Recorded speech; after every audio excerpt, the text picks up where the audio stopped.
कि आसपास में औषधि का महत्व। सबसे पहले तो मैं आपको यह बताना चाहूँगी कि औषधि क्या है। औषधि सबसे पहले हमारे भारत में लाया गया था। औषधि जिसका अर्थ हमारे भारत में प्राचीन वर्ष से चला आ रहा है, जो हमारे एक वरदान के रूप में काम कर रहा है।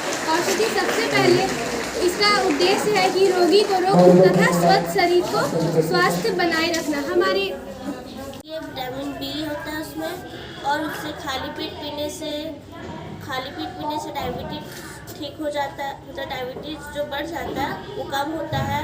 मुंह में छाला हो जाता है तो उसके पत्ते जो छोटे छोटे मुलायम रहते हैं वो खाने से ठीक हो जाता है। और इससे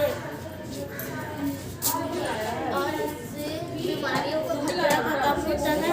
और एंटीबायोटिक या पेट में दर्द इससे खाने से ठीक हो जाता है। अब आते हैं नीम पे। नीम के पत्तियों को उबालकर स्नान करना चाहिए, उससे खुजली दूर हो जाता है। इससे पीने से नीम का जैसे कि हमारे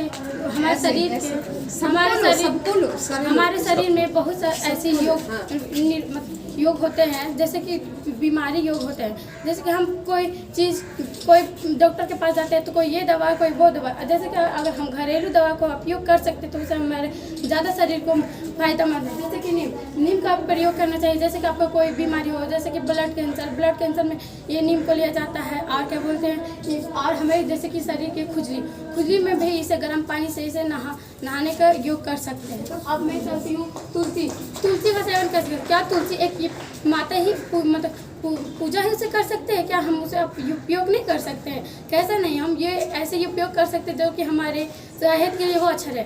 जैसे कि चाय में बना करके तुलसी को थोड़ा सा डाल के और वो अपना अब तुलसी को चाय में इसका रस, पत्तियों का रस पी सकते हैं और इसका काढ़ा भी बना सकते हैं। डायबिटीज़ और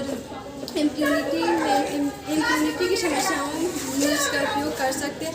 इसको आप डॉक्टर की सलाह के बाद ही प्रयोग करना चाहिए। और हर सुबह में खाली पेट खाएं 2 ही पत्तियाँ। ज़्यादा खाने से पेट दर्द की भी समस्या हो सकती है और इसका सेवन आप चाय या फिर पाउडर के रूप में भी कर सकते हैं।